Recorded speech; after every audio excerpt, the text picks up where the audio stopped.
Okay, Chris Cullen back with you on CC's Aquatic Adventures, and this is part 2 of Guppy Babies. I had to split it up because I made a mistake in the first one, and I don't really have the equipment to edit stuff and do that yet. I'm working on that. Like I said, I've been sick. I haven't had a chance to really get better equipment or figure that out. But anyway, getting back to the Guppy Baby video, and I was talking about food, and this is a food that I use for babies. It's called First Bites. Hikari makes it. Just put a little. I usually just dip my fingernail, or my pinky finger in there, and just feed them that, and it works every single time. But yeah, I mean that's pretty much what I feed my guys, my babies.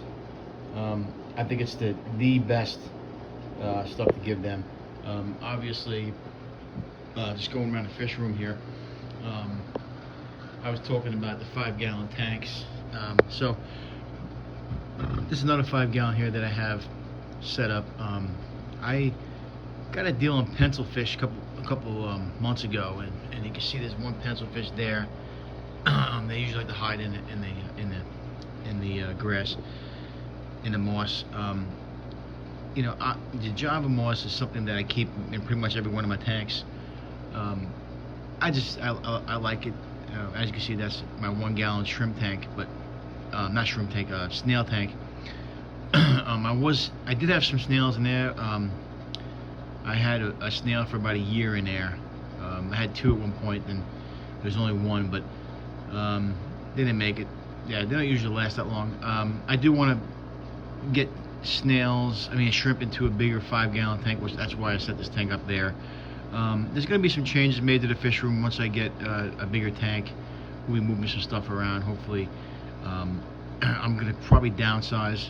And I do want to move these big guys here that are in a 75-gallon.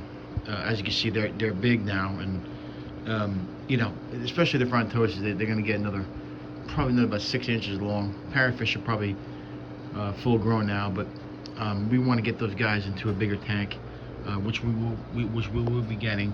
And my buddy, he's got a 220-gallon tank. He's actually got 2 of them. My buddy Vance, and also another girl I work with. I call her the fish lady. She got some big tanks too, and we usually rehome them.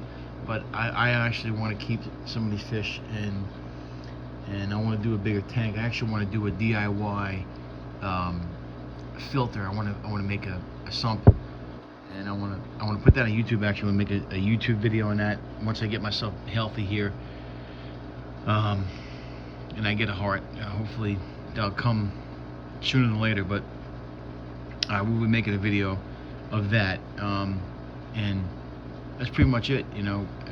In the future, I'll be making more videos here. But like I said, we're still trying to get more equipment. I'm going to be getting a certificate here to do some aquarium stuff in the future. Hopefully, like I said, sooner than later. And we'll make more videos and we'll get better equipment. But for right now, I'll be doing this off my phone. But anyway, getting back into what we were talking about, as far as small tanks. 5-gallon tanks and 10-gallon tanks I like to use to grow out fish.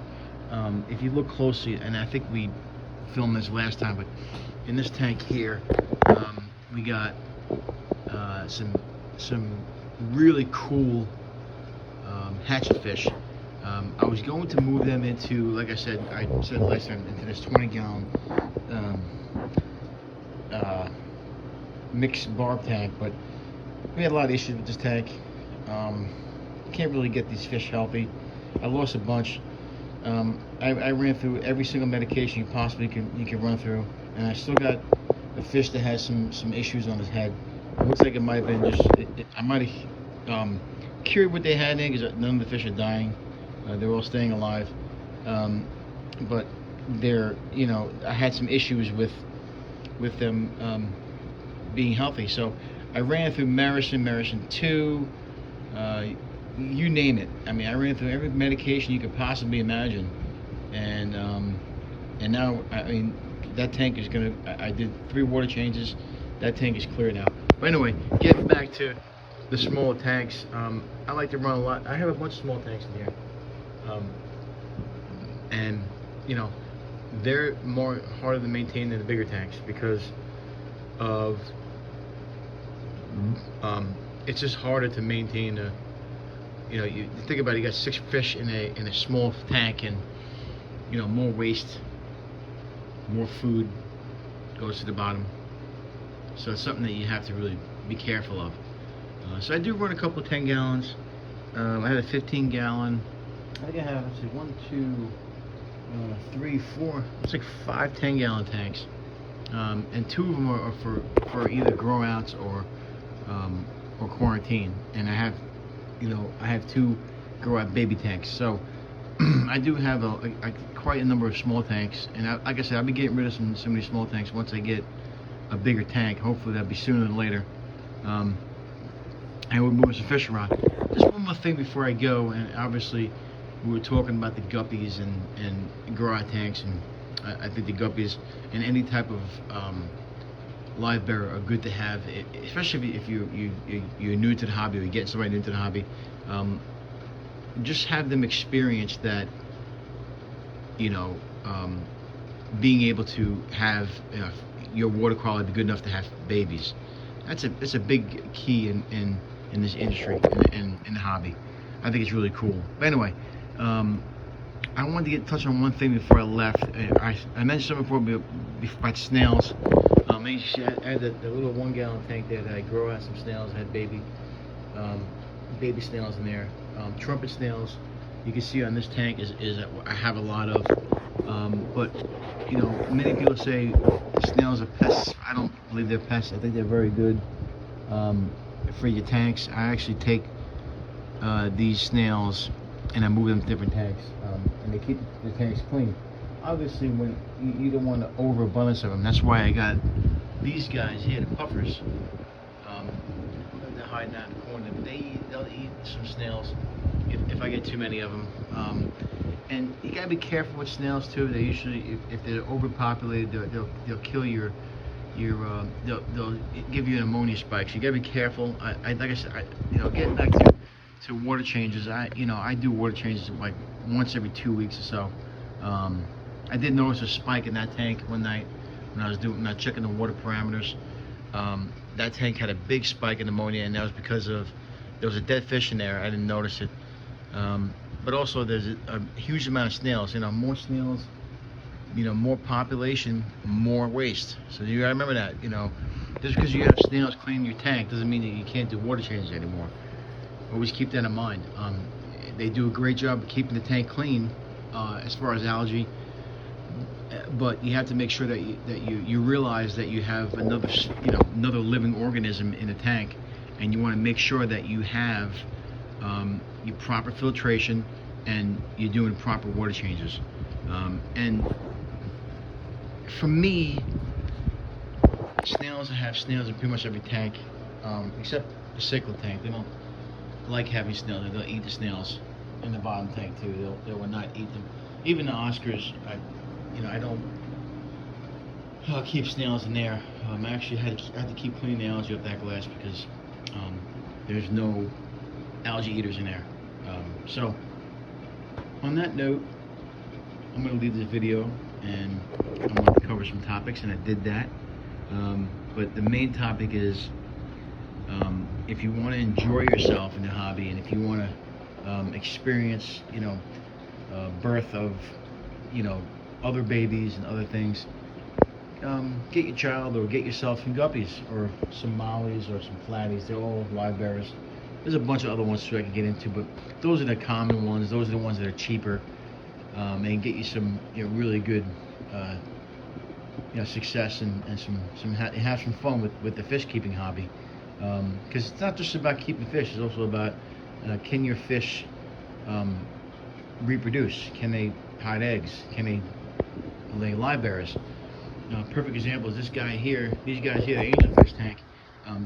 She laid some eggs back there on the heater, but being that I don't really want to breed angelfish right now, I don't have the time. I could separate the female. The female is a little one that has has stripes on it. It's right there.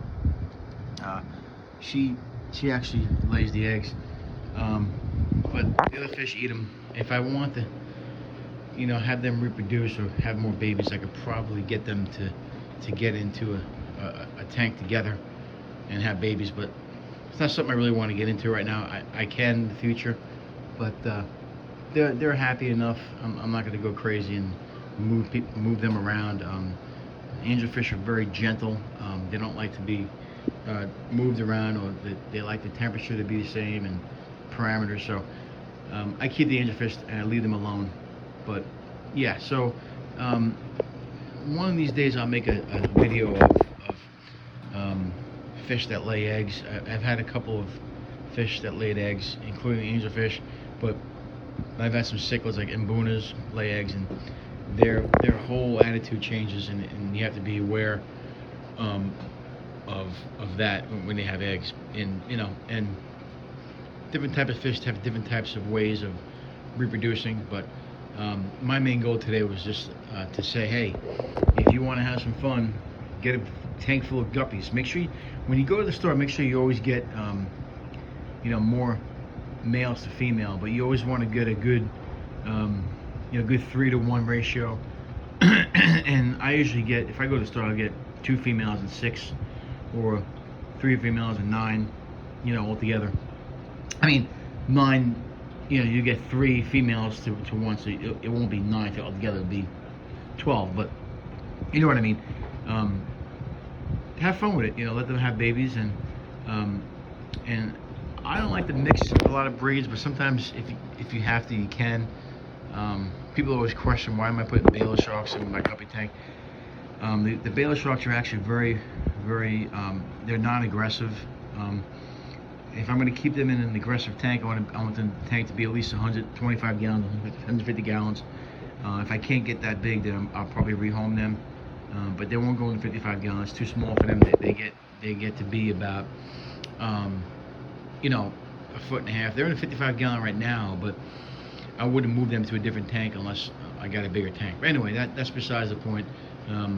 Like I said, if you want to have some fun with the hobby, you go to the store, go to Petco, get some guppies. They're about $3 or $4. Like I said, get 1 female up to 3 male. Get a couple pairs, and have babies, and grow them out. Get a 5-gallon tank. Grow them out, and then once they get big enough, you can put it back in the tank, or you can rehome them, bring it back to the fish store, whatever you want to do. I mean, that's what I do. I usually don't give them away; I usually keep them, but I also use them as feeder if I have way too many. Just like the snails, if you have way too many snails, get a puffer tank. That's what I do. Or you can get there's some breeds of loaches that eat snails. But anyway. It's all in how you take care of the hobby, and how you how far into it you want to get. You have to realize you're creating an ecosystem. And my wife always says, "Why are you feeding the guppy babies to the Baylor shark?" Because that's the way it is in nature. Sometimes it's good to pretend like it's nature in their tank. It's very important to give them a similar ecosystem that they have in the wild, so they're easy to adapt to. That's the way I look at it. And it's not a bad thing to feed your fish live other fish, as long as as long as you don't.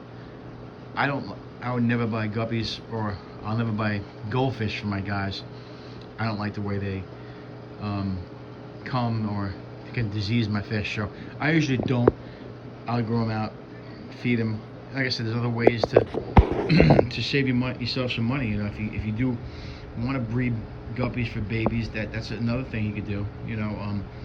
To save you some money on buying food. There's always different ways you could save money. I made videos before on how to save money on food. But yeah, I had to get going because I'm going to feed these guys. I got them some good shrimp, some frozen shrimp they can have. So let me get out and get them fed and move on. But I hope you guys enjoyed the video. I always say this: if you like my videos, subscribe, and hit the like button so we can let you know when we get other videos uploaded. And the more subscribers I get, the better off the channel is. So have a good day, and we'll see you next time.